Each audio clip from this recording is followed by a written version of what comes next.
누가복음 22장 67절 가로되 내가 그리스도여든 우리에게 말하라. 대답하시되 내가 말할지라도 너희가 믿지 아니할 것이요. 맞잖아요. 그래 내가 그렇다 해도 너희가 믿지 않는다. 왜 믿지 않아야 되죠? 죽여야죠. 예수님을. 그러니까 예수님 입장에서 보면 대속사역을 하셔야 되는 거니까요. 그들이 거기서 깨달아 봐요. 예. 그러니까 안 믿어야 되는 사역을 하시는 거예요, 지금. 그리고 내가 물어도 너희가 대답하지 아니할 것이다. 내가 설령 그리스도가 맞다 하더라도 봐라, 내가 그리스도가 맞지 라고 지금까지 했던 일을 다 설명해도 너희들이 맞아요 라고 대답하지 않아야 된다. 왜 이런 말이 지금 이 상황에서 나올까요? 사역이라는 말 때문에 그러는 거예요, 이게. 대속 사역을 지금 누가 하고 계세요? 그리스도가 하고 계시잖아요. 그러니까 그들이 단지 예수님을 그들이 죽인다가 아니에요. 예수님께서 대속 사역을 위해서 그들이 자신을 죽이지 않으면 안 되도록 지금 만들어 놓고 있는 거예요. 그죠? 이거 정죄잖아요, 이거. 내가 말해도 너희 안 믿는다. 안 믿는다는 말은 나를 그리스도로 죽어도 너희들이 받아들이지 않는다. 그리고 내가 설명을 다 해서 고개를 끄덕끄덕 해도 자, 결론적으로 말해봐라. 내가 그리스도 맞지 않느냐? 그래도 너희들이 말하면 안 된다. 이게 얼마나 엄격한 사역이에요, 대속사역이. 자, 69절입니다. 자, 그러나 이제 후로는 인자는 하나님의 아들이시지만 인간의 몸을 이 땅에 오신 당신을 얘기하는 겁니다. 그러니까 메시아와 관련된 용어죠, 이게. 인자가 사람의 아들로 왔다 이러면 이게 요셉의 아들이어야 되잖아요. 근데 그 말을 지금 하는 게 아니죠. 왜냐하면 누가복음 3장 족보에 보면 요셉의 아들이 아니라 바로 누구의 아들이에요? 하나님의 아들로 이 땅에 온 인자인 거예요. 인자가 하나님 나라의 사역을 함으로 이런 말이에요.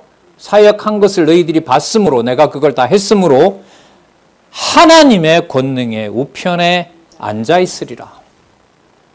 아까 제자들에게 약속했던 12지파를 같이 통치한다는 그 근거가 그리스도가 하나님의 권능의 우편에 앉아 있으시니까요. 권능의 우편에 앉아 있는 높으신 분은 어디서 설명했죠? 마가복음 16장 19절 마지막에서 확증했죠. 하나님의 아들임을. 이게 연결이 정확하게 되잖아요. 여기는 하나님의 권능의 우편에 앉아 있으리라.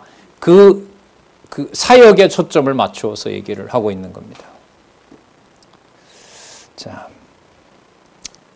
다 가로되 그러면 네가 하나님의 아들이냐? 대답하시되 너희 말과 같이 내가 그니라. 자, 제가 가로되 어찌 더 증거를 요구하리요? 죽여야 되는 모든 말이 나온 거죠. 그런데 그 모든 말이 다 뭐예요? 맞는 말이죠. 무슨 말이 맞는 말이냐면 누가복음과 관련해서 확인하겠습니다. 70절 아들 사역. 내가 하나님의 아들로서 한 일이냐 이 말 아니에요? 너희 말과 같이 내가 그니라. 앞에 아들 사역 다 보여주셨잖아요. 그 다음 69절. 이제 후로는 인자가 하나님의 권능, 이때 권능은 통치와 관련된 겁니다. 권능은 나라를 다스리는 것하고 관계가 되는 개념이에요.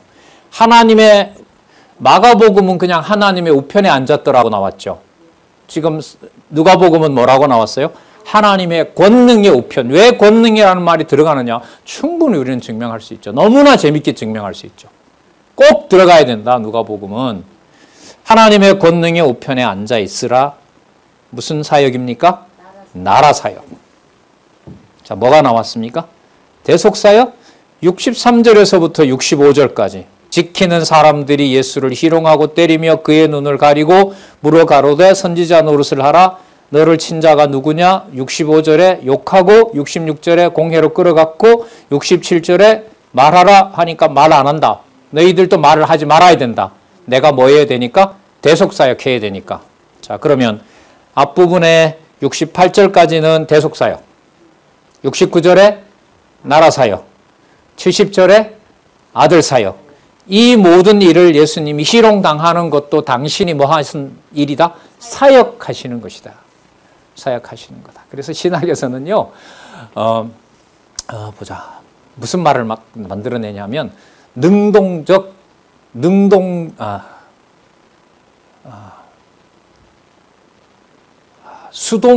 능동적 능동, 뭐 이런 말을 만들어내요. 그러니까 예수님이 당하는 것은 예수님이 어떤 능력을 발휘한 것이 아니라 무조건 당했다는 거예요. 아버지께서 정해놓은 대로. 그러나 여러분, 누가복음의 제목이 사역이잖아요, 주제가. 당신을 무리들에게 내어주고 여기 희롱당하게 하는 이것을 아까 우리 살펴봤죠? 67절에. 내가 그리스도여든 우리에게 말하라 대답하시되 내가 말할지라도 너희가 뭐 하지 않는다? 그 말은 내가 믿지 못하게 한다 이 말 아니에요. 그러면 여기에 무슨 수동적 능동이다, 능동적 능동이다 이런 말이 필요 없는 거예요. 그게 사역 속에 무슨 그 내용이 있어요. 전부 그리스도가 하시는 사역인데 당신이 내어주지 않으면 그들이 그리스도를 대속의 제물로 죽일 수도 없어요. 그런데 이제 이 역사가 진짜 말씀에 단단한 기초를 놓지 않으면 마음에 받아들이기가 어려운 거죠. 진짜 깨닫게 해주셔야 되는 사건이죠. 자, 세 가지 사건을 우리가 결론쯤에 와서 또 한 번 확인하고요. 그럼 다음에 나오는 사건도 주제로 보면 이게 대속사역인데 지금 여기서 보는 것처럼 그리스도가 죽으시는 이 사건이 사역을 마무리하시는 사역이고 이 땅에 있는 사건이지만 아까 어디에 앉아 있으리라고 하셨죠? 하나님의 권능의 우편에 앉아 있으리라고 하니까 이 나라 유대 나라의 사역이 아닌 거예요. 그죠? 하나님 나라의 사역인 거죠. 이게 그대로 교회의 창립에서부터 예루살렘 교회 창립에서부터 지금까지 이루어지는 또다시 예루살렘 교회 설립으로 가겠죠. 이제는 앞으로 자, 그 과정에서 하나님 살아계신 증명을 해주시는 거죠. 물론 언약하신 대로요. 자, 무제한 제물로 정죄되시는 내용이 23장 1절에서부터 25절까지. 자, 무제한 제물은 누가 증명하냐 하면은요, 빌라도가 증명하고 헤롯이 증명해요. 이 말은 빌라도와 헤롯은 특히 빌라도는 예수님을 뭐예요? 풀어주고 싶어 해요. 그러니까 죄가 없어요. 아무리 봐도. 그러니까 세상의 법으로 봐도 로마 사람의 법으로 보더라도 그리스도는 로마인에게 죽어야 될 최종 이 허락을 로마 총독이 해야 되니까요. 십자가 죽음으로 그렇게 해야 될 분이 아닌 겁니다. 그러면 로마 총독이 풀어주고자 했다는 말은 이 일을 누가 한다는 말이 되는 거죠? 로마 총독이 풀어주고 싶다라고 하는 말은 로마 총독인데 풀어주면 돼요? 안 돼요? 안 되잖아요. 무슨 사역을 완성 못해요? 대속 사역을 완성 못하잖아요. 그렇기 때문에 빌라도가 죄가 없다고 해서 풀어주려고 하는 그것이 누구의 대속 사역을 크게 부각시키겠습니까? 그리스도의 대속 사역을 부각시키는 일이 되는 겁니다.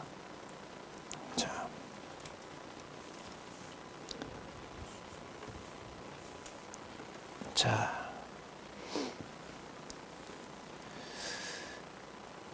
23장 1절에서부터 7절.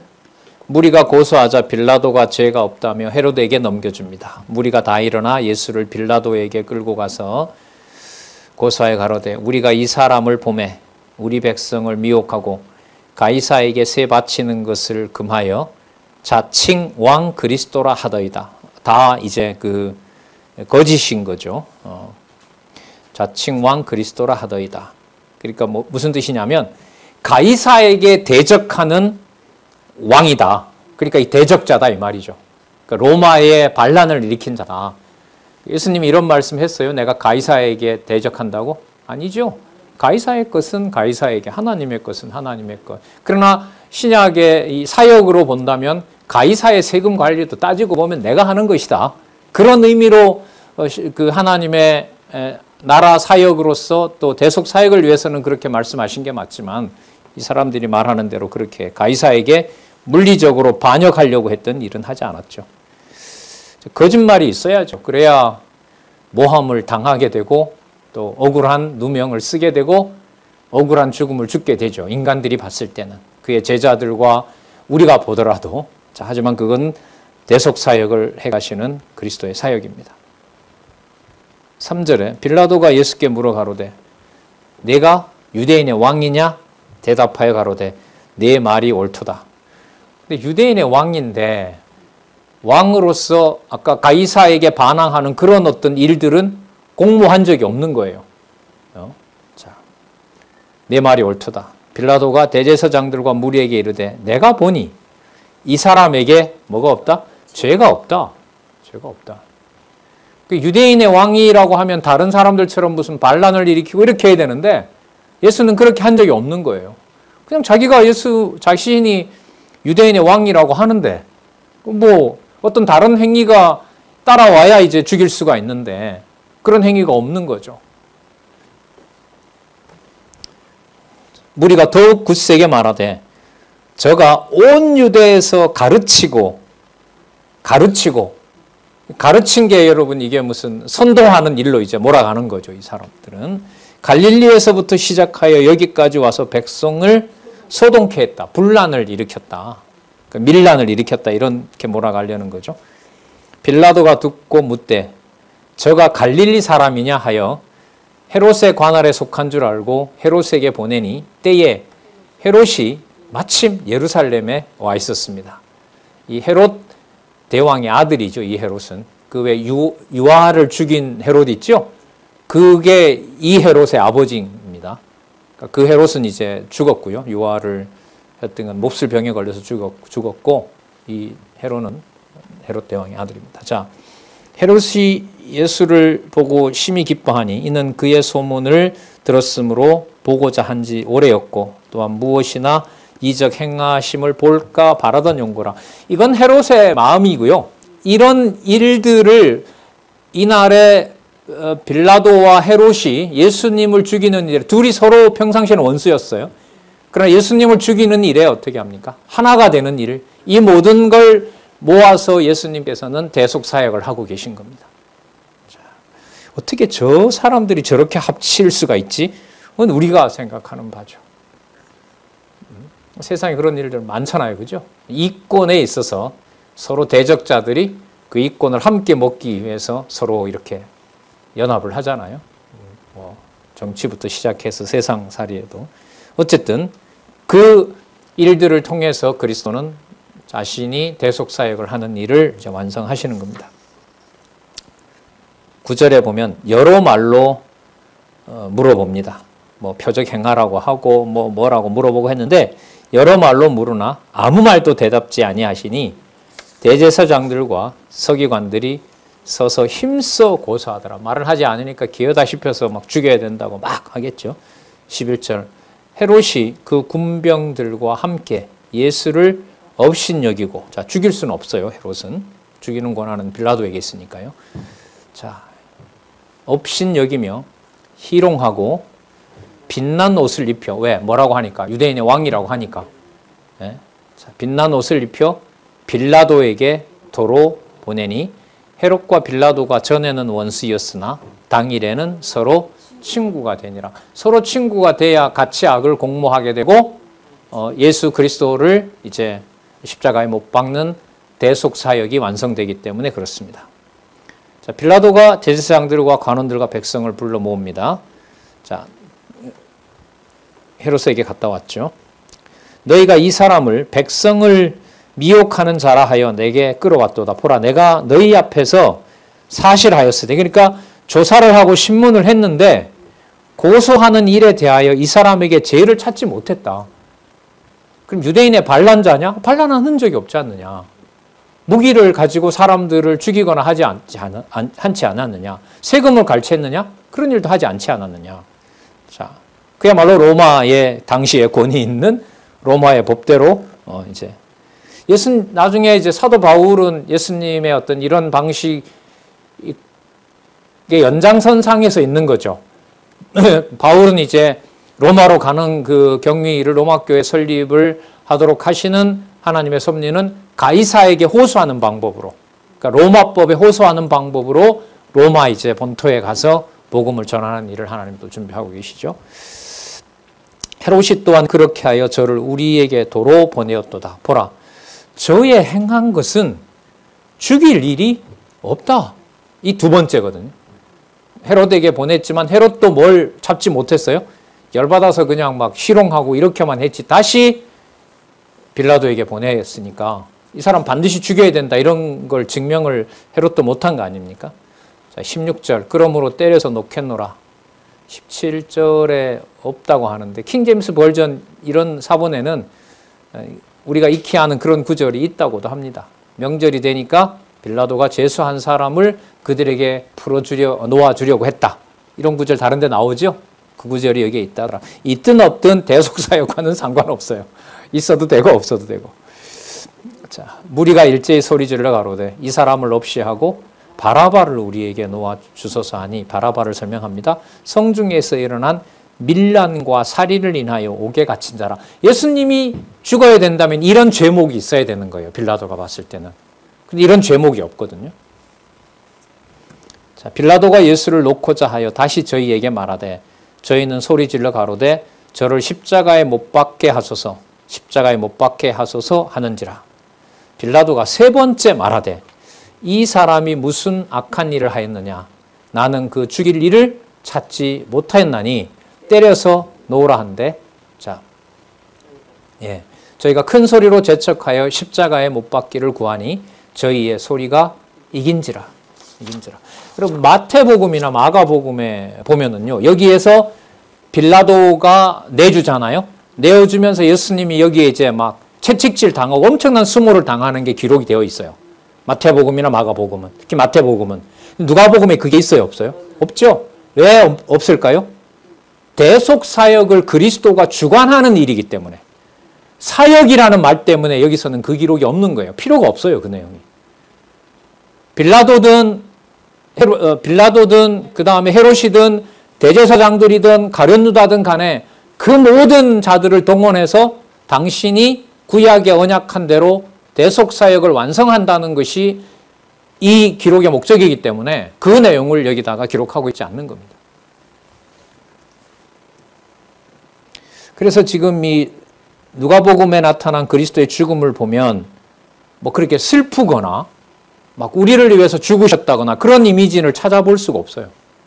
굉장히 당당하게, 당당하다는 말은 당신이 뭐 하는 거니까, 주관해가는 일이니까, 이 일을 관리하시는 거기 때문에, 이에 빌라도가 저희의 구하는 대로 하기로 언도하고 저희가 구하는 자 곧 밀란과 살인을 인하여 옥에 갇힌 자를 놓고 예수를 넘겨주어 저희 뜻대로 하게 하니라.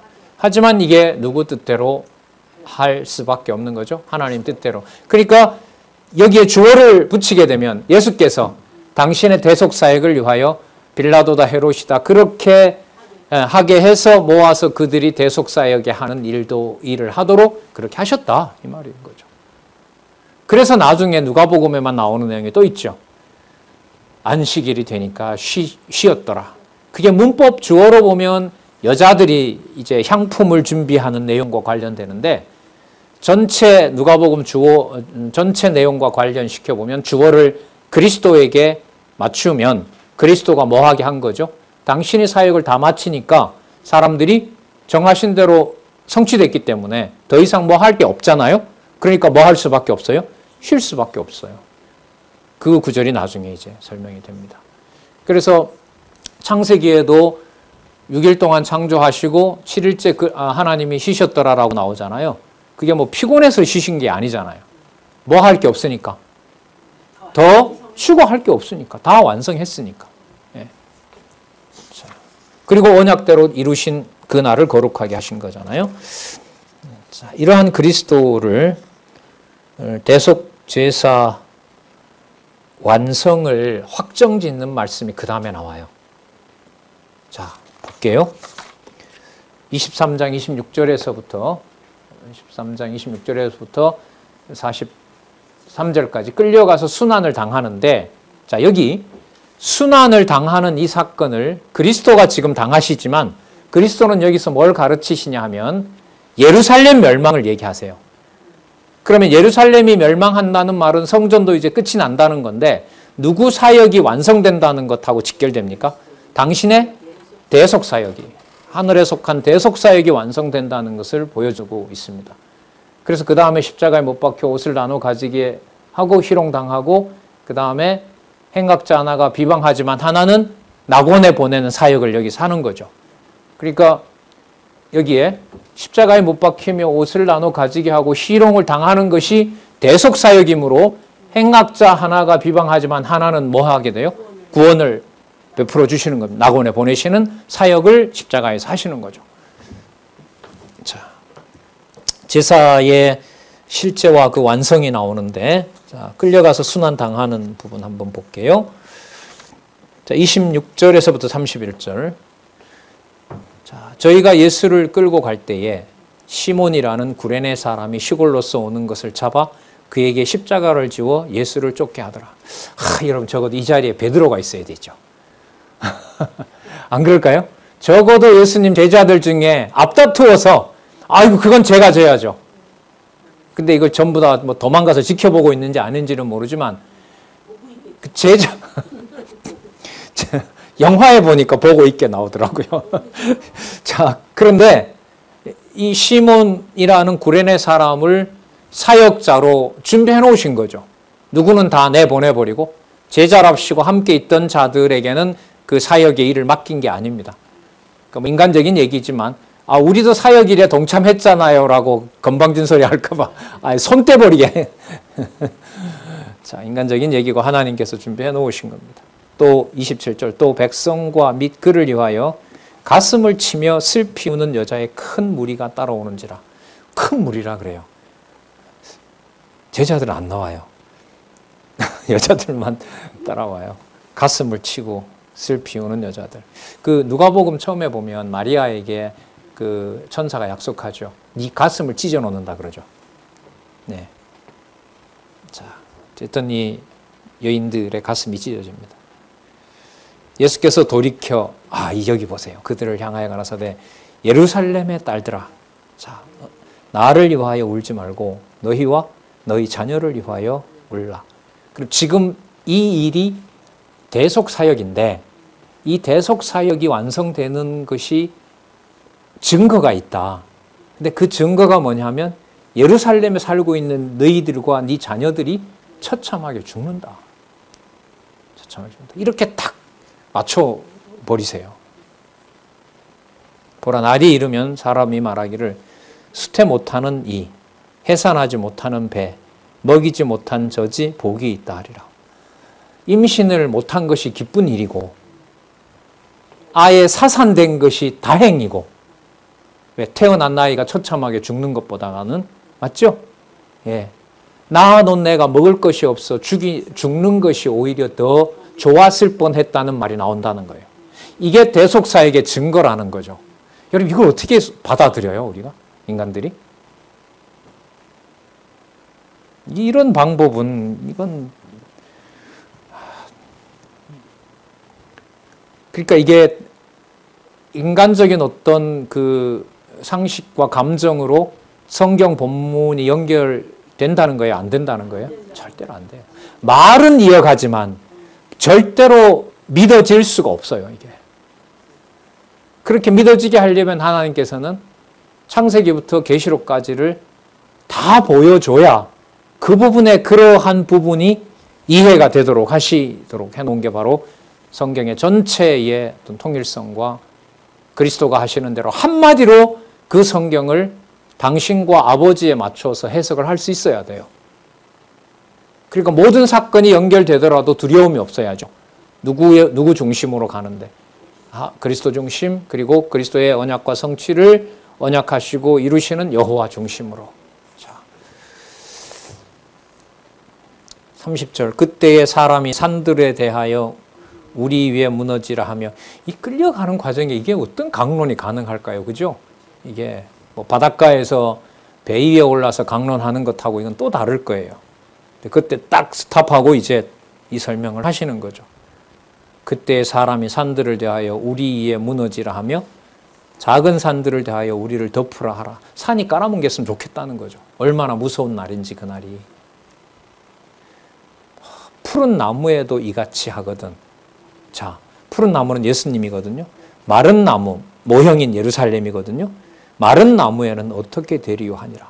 푸른 나무인 자신이 이렇게 겪는 건데, 당신은 여러분, 그리스도는 죄 가운데서 죽어야 될 몸이에요. 죄인을 구원하는 대속사역을 하는 그리스도예요. 대속사역하는 그리스도잖아요.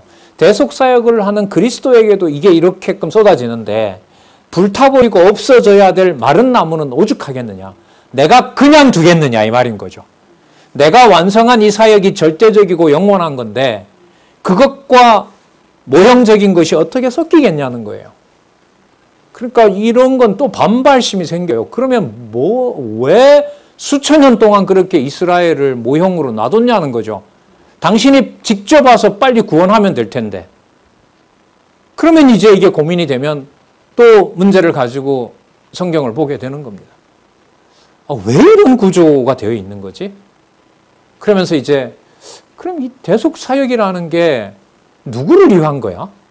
유대인을 위한 것도 아니고 사람의 감정으로 들어오는 것도 아니고 말은 맞는 것 같지만 이게 공감을 할 수가 없는 부분이고 그러면 결론이 나오죠. 성경은 절대 진리다. 내가 어떤 몸부림을 치거나 대충 이해된다고 그게 나에게 이해되고 믿어지는 성격이 아니다. 그 말이 무슨 말이에요? 성경이 누구의 어떤 의지와 타협할 수 없는 어떤 진리다? 절대 진리다라는 말이 그건 거예요. 참 냉혹한 얘기죠. 그러니까 철학이나 사상에서는 절대 진리 이런 말 좋아할까요? 싫어할까요? 싫어하죠. 그러니까 니체가 신이 죽었다. 신이 죽었다는 말은 절대적 진리가 죽었다 이 말이거든요. 그 현대인에게 있어서 여러분 절대가 어디 있습니까?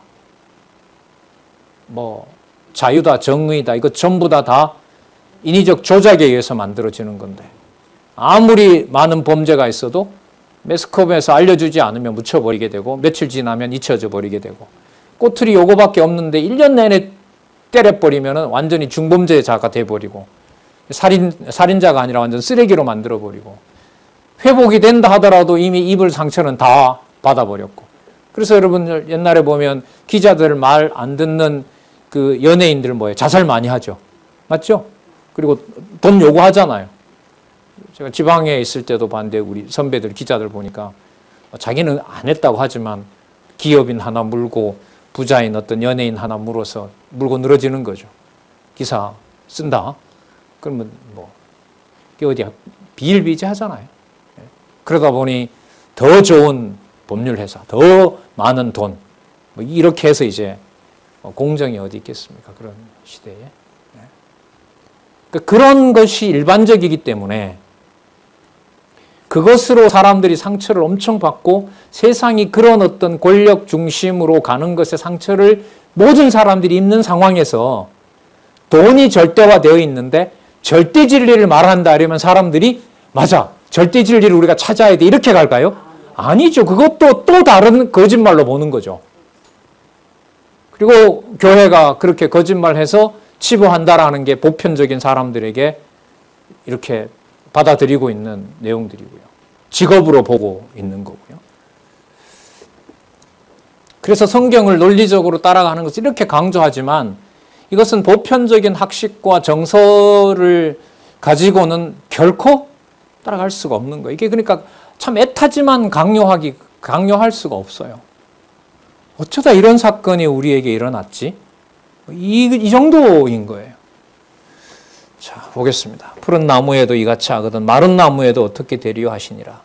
그리고 그리스도 자신을 여기서 이제 못 박는 무리의 죄를 사해달라고 그리스도가 기도합니다. 그럼 뭐하고 또 바로 맞아요? 대속사역하고 맞죠. 십자가에 못 박는 무리를 특정하진 않지만 그 무리 속에도 뭐 할 자가 있으니까 오순절 성령이 임해서 하나님에게 돌아올 자녀가 있기 때문에 이 나쁜 놈들하고 그 전체로 묶어서 뭐 할 수가 없어요. 정죄할 수가 없어요. 그래서 여러분 잘 아시는 대로 아버지여 저희 죄를 사하여 주옵소서. 이게 아직 강도는 안 나와요. 아버지여 저희 죄를 사하여 주옵소서라는 것 다음에 그 중에 하나인 강도를 낙원에 보내는 일이 나오는 거예요. 너무너무 논리적이죠. 자, 또 다른 두 행악자도 사형을 받게 되어 예수와 함께 끌려가니라. 해골이라 하는 곳에 이르러 거기서 예수를 십자가에 못 박고 두 행악자도 그렇게 하니 하나는 우편에 하나는 좌편에 있더라. 어느 쪽에 사람이 낙원간지는 모르겠습니다. 이에 예수께서 가라사대 아버지여 저희를 사하여 주옵소서. 마가복음에 이런 거 안 나오죠? 예, 여러분 안 나옵니다. 그럼 이게 무슨 사역이 맞아요? 대속 사역이 맞죠. 여러분 여기서도요. 찾아보세요. 이후에 다 나타납니다. 대속 사역, 아들 사역, 나라 사역, 대속 사역 이렇게 순서로 전개됩니다. 자, 보세요. 아버지여 저희 죄를 사하여 주옵소서. 아버지의 아들로서 대속 사역을 강구합니다. 무슨 사역? 대속 사역. 맞죠? 자기의 하는 것을 알지 못함이니라 하시더라. 저희가 그의 옷을 나눠 제비 뽑을새 백성은 서서 구경하며 관원들도 비웃어 가로되 저가 남을 구원하였으니 만일 하나님의 택하신 자 그리스도여든 자기도 구원할지어다. 하나님의 택하신 자 그리스도 누구 아들이라는 말이죠? 하나님 맞아. 아들 사역하는 거죠. 아들 사역을 하시는데 그들이 믿지 못하도록 정죄하시는 거죠. 그래야 자기를 죽이니까요. 자, 군병들도 희롱하면서 나와 신포도주를 주며 가로되 내가 만일 자 나오죠? 유대인의 왕이여든 내가 너를 구원하라. 무슨 사역? 나라 사역. 자, 이런 방식의 어투를 통해서 나라 사역을 확정하는 겁니다. 그의 위에 이는 누구라 썼다? 유대인의 왕이라. 나라 사역인 거죠. 여러분, 그리고 바로 그 다음에 아까 32절에 나왔던 두 행악자 오른편 왼편에 같이 이들과 같이 십자가에 못 박히셨고 아까 34절에 아버지여 저의 죄를 사하여 주옵소서라는 그 말이 허공을 치는 공환 얘기가 아니라 실제로 그 말을 주관하는 대속 사역을 하시는 주관자라는 사실을 십자가에 같이 달려서 한편에 있는 강도가 그리스도에 대해서 하나님의 아들이라고 증거하게 하시고 그렇게 하게 한 자가 하나님의 자녀이므로 낙원에다 보내는 엄청난 사역을 여기 하고 계신 거예요. 그래서 이런 것은 또 수동적 능동이라고 수동적인 능동이라 해요. 죽어가지만 또 누구 일을 한다? 하나님의 일을 한다. 그래서 그런 걸 왜 나눌까요? 능동을 강조해서 우리도 능동자처럼 하라고요? 그게 교훈이 됩니까? 이 말은 이 모든 것을 악에 내어주는 하나님이 절대 주권자라는 믿음이 없으니까 인간이 죄를 졌기 때문에 하나님이 범친다라는 말을 하고 싶어서 그런 거죠. 자, 달린 행악자 중 하나는 비방하여 가로되 아까 그 군중들하고 똑같죠? 내가 그리스도가 아니냐 너와 우리를 구원하라 하되 하나는 그 사람을 꾸짖어 가로되 내가 동일한 정죄를 받고서도 바로 그 정죄를 받고 그렇게 그 짓을 하고 거기 달려있는 네가 하나님을 두려워 아니하느냐. 놀라운 얘기가 나옵니다. 하나님 얘기가 나와요. 하나님을 두려워 아니하느냐. 마태복음엔 이런 내용 없죠. 두 사람 다 욕했다는 내용이 나옵니다. 자, 이 주석을 보면은요. 7593에 보면 세 번째 줄. 이 내용에 있어서 마태와 마가 두 행악자 곧 강도들은 예수님을 욕했다고 했다. 마태와 마가에는 이는 마태와 마가가 욕하는 것만 부각시켰다면 누가는 비방하는 것과 옳다고 인정하는 것을 겸하여 말한 것으로 이해된다. 자, 이렇게 얘기하면 따라서 대속사역이다가 안 갑니다. 뭐 해야 돼요? 설명해야죠. 설명은 어떻게 해요? 구조대로 가야 되는 거예요. 구조대로 가고 뭐도 따라와야 돼요? 본문도 따라와야 돼요. 아까 분명히 예수께서는 자신을 죽이려는 자들에 대해서 무엇을 실행한다고 하셨죠? 아버지여 저희 죄를 사하여 주옵소서라는 대속 사역을 하시는 주라는 것을 확인해 줬어요. 그러면 그 대속 사역은 범위가 효과가 어느 특정한 경우에만 있어야 됩니까? 어느 누구에게라도 적용이 돼야 됩니까? 그래서 누구라도 강도라도 어디에 보내요? 낙원에 보내는 사역을 하는 거예요. 여러분 이거 본문 없이 설명 안 됩니다. 절대로 안 돼요. 아까 그 구절이 꼭 나와야 돼요. 그리고 또 나왔죠? 무슨 사역을 주관하시는 분이 맞다? 대속 사역을 주관하시는 분이 맞다. 하나님을 두려워 아니하느냐. 우리는 우리의 행한 일에 그 상당한 보응을 받는 것이니 이에 당연하거니와 이 사람의 행한 것은 옳지 않은 것이 없느니라. 옳지 않은 것이 없느니라. 그래서 제가 신학교 다닐 때 했더니까 이 다르다고 했는데 어떤 게 사실이냐 이렇게 했더니까 거기 참여했던 어떤 목사님 한 분이 성경에는 안 나왔지만 그 사이에 회개했대요. 그러니까 누가 회개했다 이 말이에요? 강도가 회개했다는 거죠. 그러니까 예수님이 보냈다는 거. 그런 거 안 나오잖아요, 목사님. 그럼 전사님 어떻게 생각해요? 그러니까 기록 목적이 다르죠. 마태는 마태대로, 누가는 누가대로 기록 목적을 다르게 봐야 됩니다. 이렇게 이제 대답하면서 다르죠. 그래서 여러분 직임, 신분, 사역, 본성 그렇게 중요하다는 겁니다. 이 사람의 행한 것이 옳지 않는 것이 없느니라. 가로되 예수여. 자, 여러분 예수는 어떤 예수였습니까? 아까 본문에 다시 확인됐죠? 나라 사역하는 나라 사역, 아들 사역, 대속 사역하는 분이에요. 그 예수인 거예요, 여기서는. 그리고 또 아까 하나님을 두려워 아니하느냐라고 하니까 하나님의 아들인 거죠. 여기서는 예수여 당신의 나라에 임할 때 나를 생각하소서. 가고 싶다 이 말이죠. 자, 예수님이 안 돼 이러면 안 되는 거잖아요. 그런데 아까 무리에 대한 속죄 사역을 대속 사역을 약속하셨기 때문에 예수께서 이르시되 내가 진실로가 아멘 이 말이죠. 이 말은 아버지의 뜻인데 이런 말로 바꿔도 돼요. 진실로 내게 이르노니 오늘 내가 나와 함께 낙원에 있으리라 하시니라. 낙원이 어디냐? 그게 연욕이냐? 쓸데없는 논쟁입니다. 하나님 나라의 백성이 사는 그야말로 신령한 잃어버렸던 에덴 동산보다 더 위대한 예루살렘 성이라고 할 수가 있겠죠. 그럼 여기 이 낙원은 사실 어떤 개념을 쓴 거냐 하면 그 에덴 동산 있죠. 에덴 동산 정원. 에덴 동산할 때 그 동산이 정원이거든요. 그걸 헬라어로 그대로 번역하면 뭐가 되냐 하면 낙원이 돼요. 그러니까 에덴 동산의 동산이라는 히브리어를 헬라어로 그대로 바꾸면 낙원이 된다는 거예요. 파라다이스라는 말 들어보셨죠? 그 파라솔 있죠, 파라솔. 파라솔이 이렇게 그늘을 덮어주잖아요. 시원함이 몰려오잖아요. 그 어원이 된 게 이게 바로 파라데이소스라는 말인데 이건 이제 히브리어의 번역이 이렇게 됐다라고 하면 좀 신학적으로 말하면 이 대속 사역에서 요 개념을 그대로 쓴다면은 설명할 수 있는 유익한 면은 있어요. 뭐가 있냐면 그 용어를 만약에 써서 여기서 이렇게 낙원을 썼다면 그리스도가 대속 사역을 하시면서 과거의 에덴 동산을 얘기했다면 마지막 아담으로 첫 아담이 지키지 못했던 무엇을? 에덴 동산을 뭐 하시는? 회복하는 것에 사역이 된다라는 말을 해도 저는 틀리지는 않는다고 봐요. 예. 왜? 그러니까 이런 주석은 아직 안 나왔어요. 그러나 이게 구조로 보면 왜 여기서 이 말이 천국에 있으니라. 천국에 간다. 아버지 옆에 있는다. 뭐 12지파랑 같이 너도 같이 다스릴 것이다. 이렇게 하지 않고 여기밖에 안 나오는 이 말을 쓰느냐. 그렇게 했을 때 계시록에 가면 이 말이 또 나옵니다. 사실.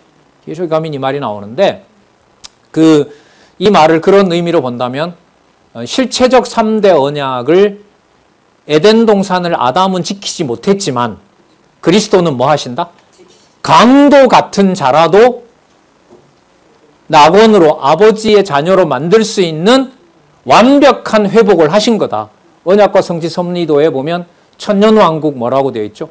회복이라고 되어 있죠. 천년왕국은 어디를 그럼 회복한 거죠? 상실한 에덴 동산을. 맞죠? 자, 그런 의미에서 낙원을 굳이 설명을 하라고 한다면 언약 성지 섭리사의 관점에서 저는 설명을 하면 유익하지 않겠나 이렇게 생각을 합니다. 자, 이걸 자꾸 장소 개념이다. 그게 어디냐 이런 걸 따지는 사람들이 있다면 그걸 그렇게 보지 말고 그리스도가 이루신 사역으로 타락하고 망가져버린 에덴 동산에 아담이 받았던 3대 언약을 그리스도가 뭐 한 것이다? 회복한 것이다. 그리고 나중에 천년왕국에 가서 다 회복하신다. 그래서 이분은 바로 하늘에 속한 사역을 하시는 분이다. 자, 죽어서 무덤에 장사되는 부분 볼게요. 때가 제6시쯤 돼요. 6시는 12시라고 합니다. 우리 시간으로. 자, 그때부터 3시간 동안 그 십자가에 달려 계시죠. 다른 데 그렇게 나왔고 여기서는 그렇게 나오네요. 제9시까지. 때가 제6시쯤 되어 해가 빛을 잃고 온 땅에 어두움이 임하여 제9시까지 계속하여 보세요. 성소의 휘장이 한가운데가 찢어지더라. 그러면 여러분 성소의 휘장이 찢어진다는 말은 예루살렘 성전의 기능이 끝났다 이거예요. 앞으로 37년 후에 다 불타지만 이미 효력을 상실한 거죠. 효력을 상실했다는 말은 누구의 사역이 위대하고 완성됐다는 거죠. 당신의 대속 사역이 뭐 너무 분명하죠. 그러니까 여러분 우리 이런 걸 생각 안 해봤는데 강도를 낙원에 보내고 성소가 찢어져요. 그러면 대속 사역이 더 완벽하다는 게 뭐가 됩니까? 부각이 되죠. 강도라도 보낼 정도니까 더 이상 모형을 두면 돼요, 안 돼요? 절대로 안 되는 거죠. 그러니까 절대로 물에 타야 되는 거예요. 굳이 그렇게까지. 글쎄, 전 그렇게 연결하고 싶은데.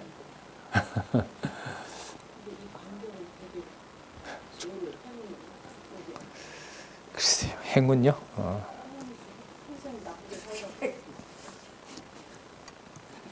먼저 된 자가 나중되고 나중된 자가 먼저 되고. 근데 그 행복의 기준이 유대민족을 20년 동안 바벨론에게 멸망시키는 과정을 보면 계속해서 선지자들을 보내잖아요. 망하는 과정이지만 선지자들을 보내는 것은 누구의 이름이 기억나는 거죠? 여호와의 이름이 기억이 나는 거죠. 그러나 찬송의 기쁨으로 보면 20년 동안 철저하게 망하면서 여호와의 이름을 부른 자와 죽는 날까지 나쁜 짓 하다가 한순간 천국 확 간 이거하고는 다르죠. 다르죠. 우리를 위로하기 위해서 그런 건 아닙니다. 하지만 지상에 두시는 그 연수의 의미가 하나님 여호와를 기억하게 하는 방법이라면은 예를 들면 예수님이 33살에 가시면서 그 다음 해에 바로 예루살렘을 멸망시켜도 되죠. 뭐 능력은 충분히 계시잖아요. 그러나 몇 년을 둬요? 37년이라는 기간을 두고 멸망시키는 일은 그 사이에 그 약속했던 말씀들이 들어야 될 자들이 뭐 합니까? 눈으로 보게 하는 거잖아요. 자기 집에 닥치는 환란이 약속했던 대로 기근이 온 거고 기근이 오잖아요. 예수님이 승천하시고 기근 와서 예루살렘의 기근이 심하니까 아시아 교회나 헬라 교회나 로마 교회가 뭘 모읍니까? 연보를 모아서 보내주는 일이 벌어지잖아요. 와, 진짜 약속대로 기근이 오네. 근데 저 더러운 이방의 재물이 왔는데 어떻게 우리 먹어야 돼? 교리적인 문제에 딱 부딪히죠. 그들도 형제라 그랬다. 그리스도가 먹자. 그리고 감사하자. 이런 걸 겪는 거죠. 자, 그렇게 살아간 것하고 그 시간에 남을 죽이고 강도짓 하면서 살아간 것을 글쎄요. 하나님 앞에서 다 똑같은 일이다? 글쎄요. 그러면 기록한 내용에 효력이 없는 거죠. 예. 자, 보겠습니다. 자, 지금 23장 44절부터 24장까지 많이 등장하는 낱말이 이제부터 나옵니다. 된 일, 한 일, 했던 일, 이런 말들이 이제 나와요. 자, 무슨 제목으로 가는 거죠? 누가복음 전체 주제인 사역. 아셨어요? 사역. 이건 누가복음 1장 1절에도 나왔던 내용입니다. 누가복음 1장 1절에 자, 미리 한번 보고 갈까요? 우리가 나중에 또 정리하면서 보겠지만은 지금 우리 중에 이루어진 사실에 대하여 이루어진 사실이 뭡니까? 팩트 아니에요? 자, 볼게요. 성소의 휘장이 한가운데 찢어지더라. 자, 휘장이 찢어졌으니까요. 예수께서 뭐 하신 겁니까? 사역을 완성한 거죠. 예수께서 큰 소리로 불러 가라사대 아버지여 내 영혼을 아버지 손에 부탁하나이다. 다 마치신 거죠. 하고 이 말씀을 하신 후 운명하시다. 그래서 누가복음 여기서 다 끝나도 이해하는 데는 별 문제가 없어요. 하지만 대속사역의 완성인 부활 사건에서 완성된 다음에 그럼 뭘 하시지? 완성하셨잖아요, 지금. 그런데 누가복음이 안 끝나고 그리스도가 뭐 하는 내용이 나와요? 부활하신 내용이 나오잖아요. 그럼 부활하신 내용도 대속사역을 완성한 것을 최종적으로 이것도 완성을 하시는 것하고 관계되지 않겠어요? 그러니까 그림자 일을 끝낸 것으로 죽으신 거예요. 휘장이 뭐 했으니까? 찢어졌으니까. 그러면 제자들에게 새 언약과 그 새 언약을 얘기하셨잖아요. 내가 너희들과 새 언약을 세운다라고 그 유월절 전날에 포도주 주시고 떡 주고 다시 또 포도주 주시고 언약하셨잖아요.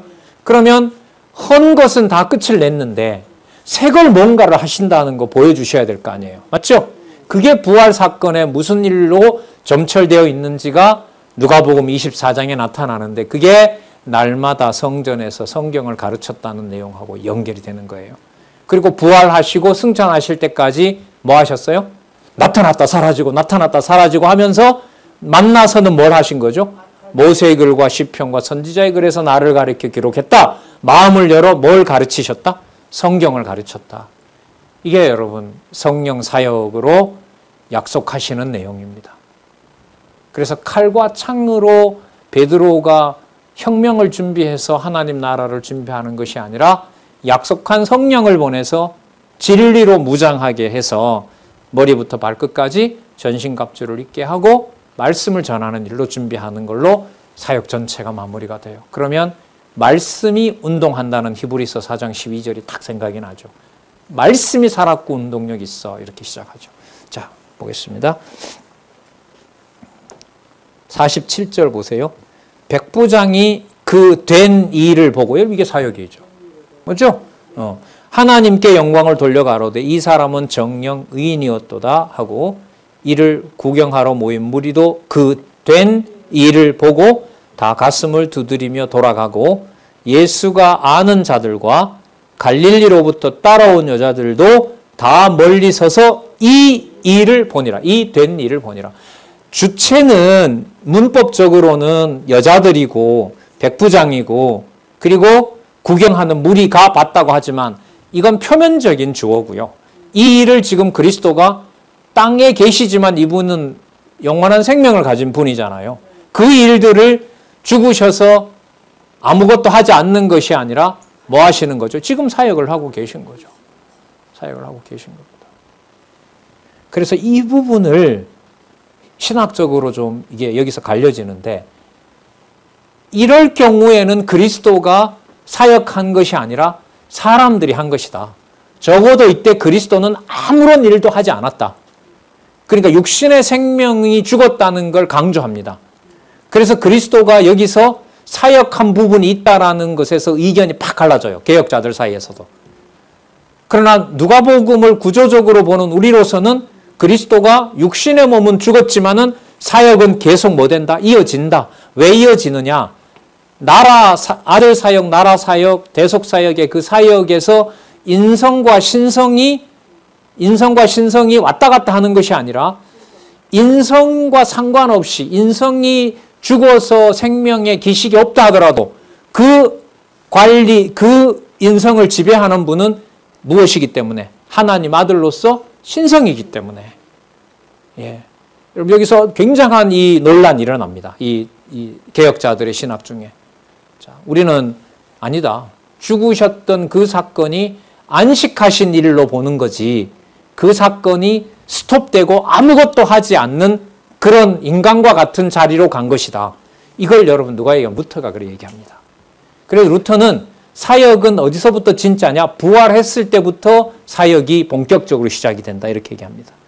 그러니까 그 전까지 한 일과 부활한 일에 차등을 두는 거죠. 차등을 둬요. 하지만 그럼 다른 예수님이 되죠. 그죠? 그럴 수가 없는 거죠.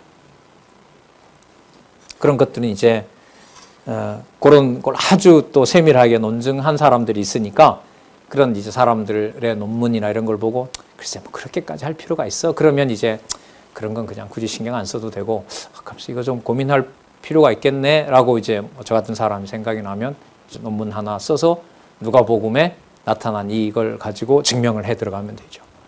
얼마든지 증명을 할 수가 있죠. 다 멀리 서서 이 일을 보니라. 자, 50절에서부터 56절. 선하고 의로운 요셉에 의해 시체가 바위 무덤에 장사됩니다. 공예 회원으로 선하고 의로운 요셉이라 하는 사람이 있으니, 그 공예 회원에서 선하고 의롭다라고 하는 것은 드문 일이죠. 이 공회가 예수님을 죽이도록 내준 재판장이기 때문에. 그런데 다 버리는 줄 알았는데 누가 있어요? 선하고 의로운 요셉이 있어요. 왜 그래요? 아까 예수님 기도하셨잖아요. 이들을 불쌍히 여기라고 하는 말은 다 버린 게 아니란 말이잖아요. 그러니까 이것도 어떤 맥락에서 설명이 된다? 대속사역의 맥락에서 설명이 된다고 봐요, 저는. 저희의 결의와 행사에 같아 하지 아니하는 자라. 그는 유대인의 동네 아리마대 사람이요 하나님의 나라를 기다리는 자러니 빌라도에게 가서 예수의 시체를 달라 하여 이를 데려 세마포로 싸고 아직 사람을 장사한 일이 없는 바위에 판 무덤에 넣어두니 이날은 예비일이요 그 6월절 준비하는 날이기도 하고 또 안식일이 거의 되는 날이기도 하고 이게 겹쳐지죠. 자, 갈릴리에서 예수와 함께 온 여자들이 뒤를 쫓아 그 무덤과 그의 시체를 어떻게 둔 것을 보고 돌아가 향품과 향유를 예비하였더라. 계명을 쫓아 불안하게 쉬었더라. 그런 말 안 나오죠? 계명을 쫓아 안식일에 쉬더라. 주어를 그리스도로 보면 그리스도가 다 마치신 일을 이 사람들은 얼마나 여러분 불안하겠어요. 예수님이 죽었잖아요. 여기서 향품과 향유는 왜 준비할까요? 시체 썩지 않게 방부 처리하려고. 방부제란 말이죠. 그러면 무슨 상심이 큰 상황이에요? 그리스도가 끌려가면서 죽으신 그게 큰 거 아니에요. 근데 성경은 이것을 누가로 하여금 뭐 했더라? 계명을 쫓아 안식일에 뭐 하더라? 쉬더라라고 얘기를 해요. 그러니까 이게 뭐 여인들의 마음과 이런 게 상관없어요. 누구 중심으로 이걸 해석을 할 수밖에 없어요. 그리스도의 대속 사역이 뭐 됐다? 완성했다. 완성했으니까 계명에 약속한 대로 뭐가 왔다? 안식이 왔다 이거예요. 안식이 왔다. 그렇죠. 그러니까 뭐 향유가 뭐 첨가되고 이런 일들도 뭐 불필요한 일인 거죠. 어떻게 보면. 자, 그러니까 이걸 여인들이 그렇게 했다고 하는 것이 초점이 아니라 누가 한 사역이 크다. 그리스도가 하신 대속 사역이 크다. 예. 자, 그렇게 보시면 됩니다. 이 사람들이야 자기네들 전통대로 모든 시체를 이렇게 하니까요. 그러나 그것을 여기에서 여인들이 무슨 장사를 준비했더라 이게 아니라 쉬었다. 그리스도의 대속 사역이 마쳤다. 이렇게 정리할 수가 있겠죠. 자. 이 뒷부분은 보시는 것처럼 이게 막 이렇게 빨리 읽고 정리하고 이게 안 돼요. 그렇죠? 제가 괜히 이거 시간 끄는 건 아닙니다. 예. 제가 하면서도 혹시나 이제 오해를 하실까 봐. 자, 24절 완성으로 가겠습니다. 이제 대속의 완성에 한 사역 우리 한 20분 쉬시고요. 12시 10분에 어떻게 완성되는지 한번 보겠습니다.